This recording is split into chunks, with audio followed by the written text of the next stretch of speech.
Las guerras del Imperio Acadio.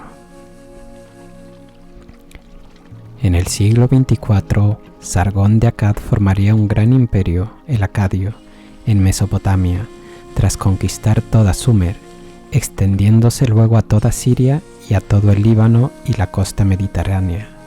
Según dichas inscripciones, incluso llegaría a realizar incursiones en Anatolia, actual Turquía, y el Golfo Pérsico hacia Dulmún y Magan, los actuales Bahrein y Omán en Arabia. Es considerado por varios historiadores como el primer imperio en la historia de la humanidad. Hola, mis queridos argonautas, bienvenidos a Historia Infinita. Hoy, en Domingos de Guerra de la Historia, tenemos las guerras del primer imperio. Relájate y disfruta de la siguiente historia. En la inscripción que da cuenta de su nacimiento, el propio Sargón habla. Mi madre fue un ser cambiante, a mi padre no lo conocí. El hermano de mi padre amaba las montañas. Mi hogar estaba en las tierras altas donde crece la hierba. Mi madre me concibió en secreto y en secreto me dio a luz. Me puso en una cesta de juncos y cerró la tapa con alquitrán. Me arrojó al río, pero las aguas no me cubrieron. El agua me condujo a Aki, el aguador. Él me sacó de las aguas y me convirtió en hijo suyo, y me cuidó convirtiéndome en su jardinero. Rescatado de las aguas, Sargón tomó el nombre de su padre adoptivo. Aki, el hombre que lo rescató, es un nombre semítico. Sargón se convirtió en semita. Aki era empleado en el palacio del rey de Kish y educó a su hijo como jardinero del rey. Cuando Sargón se hizo mayor, se convirtió en el copero de Ur-Zababa, el rey sumerio de Kish. Los coperos de la antigüedad no eran meros sirvientes. El copero era la segunda persona en importancia después del rey. El copero no solo probaba la comida del rey, sino que transportaba además el sello real, lo que le permitía conceder permisos reales. También controlaba quién podía reunirse o no con el rey. El copero tenía la obligación de probar la comida y el vino del monarca, no para proteger al rey de un envenenamiento. El copero era muy valioso como para utilizarlo de escudo humano, sino para que el propio copero no sintiera la tentación de envenenar al rey para hacerse con el poder. Mientras Sargón servía a Ur-Zababa en Kish, Lugal-Zaggisi se ocupaba organizando incursiones y añadiendo a su reino territorios sumerios. Mientras Sargón llevaba la copa del rey, Lugal-Zaggisi invadió Lagash y expulsó a su rey, Urukagina, la última ciudad-estado sumeria en caer en sus manos. De esta manera conquistaría toda Sumer haciendo un pequeño imperio local. Entonces, como todos los conquistadores sumerios habían hecho con anterioridad, Lugal-Zaggisi dirigió la vista hacia Kish, la joya de la llanura. Ur-Zababa, el rey de Kish, al enterarse de que el ejército conquistador se acercaba a su ciudad, empezó a preocuparse en gran medida. Además, Ur-Zababa empezaba a sospechar de su copero, Sargón, por su extraño comportamiento. Así que el monarca envió a Sargón con un mensaje escrito en una tablilla de arcilla que debía dárselo a Lugal-Zaggisi.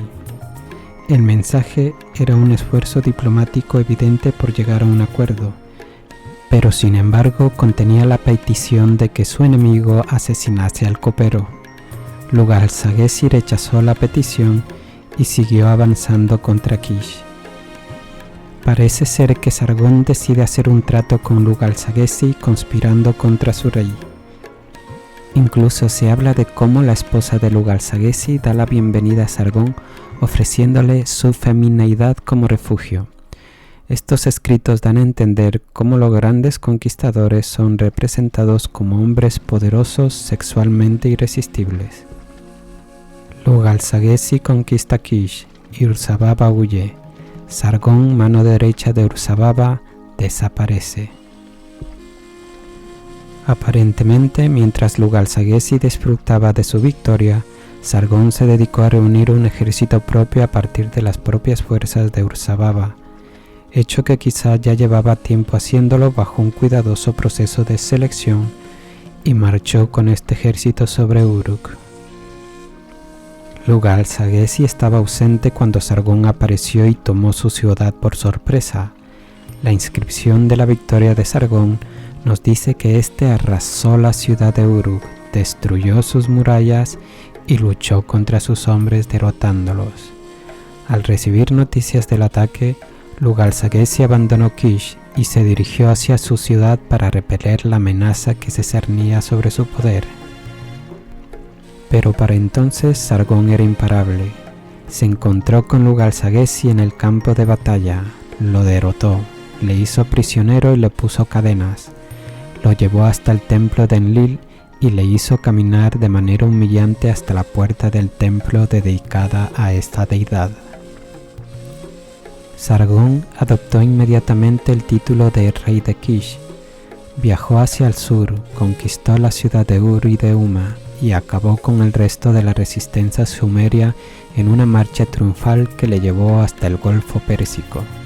Allí lavó sus armas en el mar, en un simbólico gesto victorioso. Sargón crearía una nueva capital, Agade, situada en el norte de la llanura sumeria, ligeramente al norte de Kish. Desde esta posición, Sargón podía controlar y vigilar los dos extremos de su imperio. La facilidad y velocidad de la conquista debieron darse por tres factores determinantes.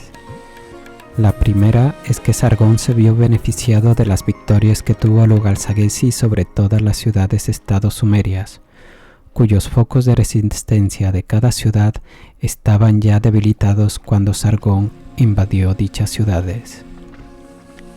La segunda es que justo antes de la conquista, las ciudades sumerias sufrían una división cada vez mayor entre los trabajadores pobres y la élite gobernante. Una sociedad en la que los aristócratas, junto con los sacerdotes, utilizaban su poder para reclamar para sí 3/4 partes de las tierras de cualquier ciudad. La conquista relativamente fácil de la zona por parte de Sargón podría ser un reflejo de su exitosa llamada para que los miembros más oprimidos y pobres de la sociedad sumeria se unieran a su causa. Y el tercer factor que facilitaron su conquista es que su ejército era más fuerte que el de los defensores sumerios, gracias al empleo masivo de arcos y flechas. Los arcos eran un arma poco usada en Sumer, debido a lo difícil que era conseguir madera. Sargón parece haber sido capaz de aprovisionarse de madera de tejo suficiente para sus conquistas. Sus guerreros parecen haber practicado un tipo de formación móvil. Mientras la estela de los buitres y el estandarte de Ur muestran a los soldados sumerios armados y agrupados moviéndose como lo harían las falanges posteriores, los soldados de Sargón aparecen representados más ligeros, menos cargados y con mayor movilidad, moviéndose libremente por el campo de batalla, atacando y volviéndose a formar. En el campo de batalla, Sargón tomaría por sorpresa a sus enemigos afligiéndoles con una horda continua de flechas. Después de haber debilitado a su oponente con sus arqueros, enviaba a sus soldados, apoyados con carros de guerra que rompían las defensas del enemigo y sus tropas las remataban. Cuando estos decidían huir, los carros les perseguían para rematarlos o atraparles y hacerles prisioneros. Agade, la capital, tenía una guarnición de 5.400 soldados que diariamente comían pan con su rey, Sargón. Miles de soldados más ocupaban toda Mesopotamia. Sargón hizo lo que ningún otro rey sumerio había conseguido antes: convertir una coalición de ciudades independientes en un imperio. Una vez que toda Mesopotamia estuvo bajo su yugo, Sargón empezó a construir un imperio que se extendería más allá de la llanura mesopotámica. Condujo a sus soldados en una campaña tras otra. En una de las tablillas se menciona: Sargón, rey de Kish, triunfó en 34 batallas. Es probable que Sargón invadiera incluso Asia Menor, actual Turquía. Una historia posterior titulada Sargón, rey de la guerra, describe su marcha hacia la ciudad de Purushkanda, cuyos habitantes habían enviado un mensaje a Sargón pidiéndole ayuda para hacer frente a Nurdagal, el rey local. En los escritos que nos han llegado, Nurdagal se mofa de la posibilidad de que Sargón aparezca.